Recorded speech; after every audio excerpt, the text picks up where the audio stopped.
Hello friends, റിതുസ് വ്ലോഗ്സിൻ്റെ പുതിയൊരു വീഡിയോയിലേക്ക് എല്ലാവർക്കും സ്വാഗതം. അപ്പോൾ നമ്മൾ ഇന്നിവിടെ ഉണ്ടാക്കാൻ പോണത് നല്ല ക്രിസ്പി ടേസ്റ്റ് ആയ ഒരു പഴംപൊരിയാണ്. അപ്പോൾ ഇതെങ്ങനെ ഉണ്ടാക്കണമെന്ന് നമുക്ക് നോക്കാം. വീഡിയോയിലേക്ക് പോവാം. അപ്പോൾ അതിനായിട്ട് ഞാൻ ഇവിടെ ഒരു പാത്രത്തിൽ കുറച്ച് കടലമാവ് എടുക്കുന്നുണ്ട്. ഇത്രയും അളവൊന്നും ഞാൻ പറയുന്നില്ല കേട്ടോ. അതൊക്കെ നമ്മൾ എത്ര ഉണ്ടാക്കുന്നതെന്ന് വെച്ചാൽ അതിനനുസരിച്ചിട്ടൊക്കെ എടുക്കാം. ഇനി അതിലേക്ക് കുറച്ച് മൈദമാവും കൂടെ ചേർത്ത് കൊടുക്കുന്നുണ്ട്.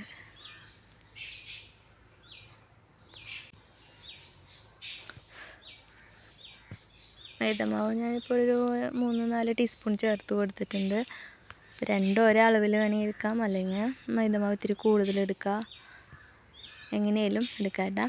ഇനി അതിലേക്ക് കുറച്ച് ഉപ്പും കൂടെ ചേർത്ത് കൊടുക്കാം.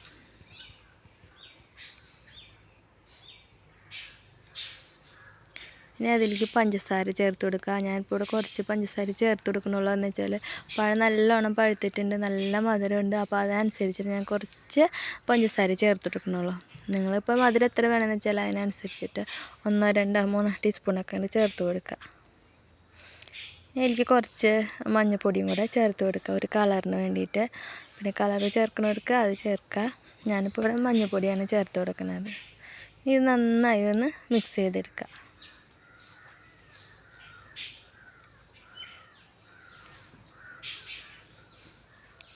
പിന്നെ അതിലേക്ക് കുറേശ്ശെ വെള്ളം ഒഴിച്ച് കൊടുത്തിട്ട് ഇതൊന്ന് നന്നായി മിക്സ് ചെയ്തെടുക്കുക.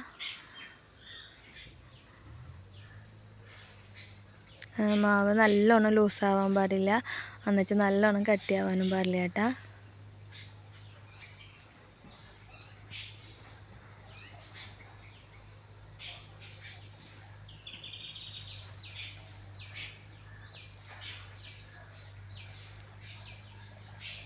ഈ ഒരു പാകത്തിന് മാവ് കലക്കിയെടുക്കാം. ഇനി ഇതിലേക്ക് നമുക്ക് ഒരു നുള്ള് സോഡാപ്പൊടിയും കൂടെ ചേർത്ത് കൊടുക്കാം.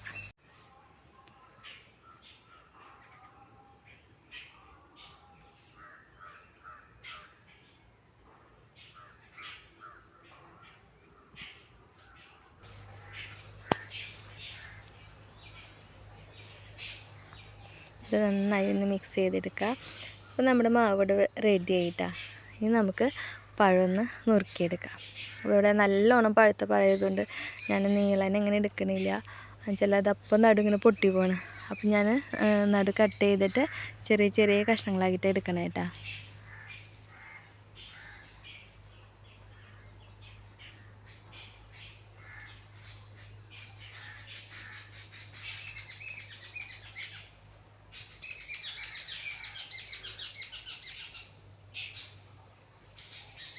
അപ്പോൾ നമ്മുടെ പഴങ്ങളൊക്കെ ഇവിടെ കട്ട് ചെയ്ത് കഴിഞ്ഞിട്ടുണ്ട്.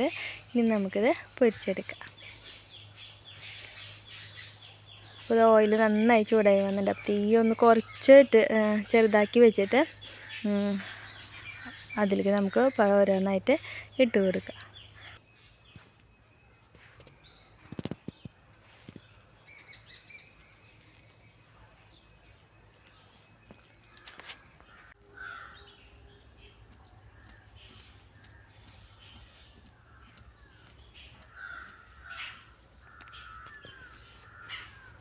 ഇത് 2 ഭാഗം മറിച്ചിട്ട് മുരിച്ചെടുക്കുക.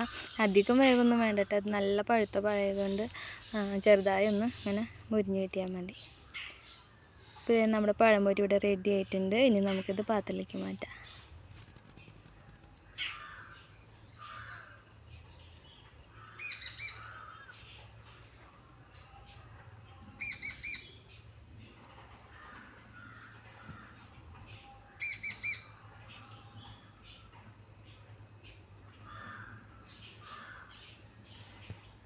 അപ്പോൾ ഇതുപോലെ തന്നെ മറ്റുള്ള എല്ലാതും നമുക്ക് പൊരിച്ചെടുക്കാം. അപ്പോൾ ഇത് നമ്മുടെ ടേസ്റ്റ് ആയിട്ടുള്ള പഴംപൊരി ഇവിടെ റെഡി ആയിട്ടുണ്ട്. അപ്പോൾ ഞാൻ ഇതുപോലെയാണ് ഉണ്ടാക്കാറ്. അപ്പോൾ നല്ല ടേസ്റ്റ് ഉണ്ട്, നല്ല ക്രിസ്പി ആയിട്ടുണ്ട്. പിന്നെ നിങ്ങൾ ഇതേപോലെ ഉണ്ടാക്കിയിട്ടില്ലെങ്കിൽ ഒന്ന് ഉണ്ടാക്കി നോക്കാം. എന്നിട്ട് ഇഷ്ടമെങ്കിൽ ഒന്ന് കമൻറ്റ് ചെയ്യാട്ടോ.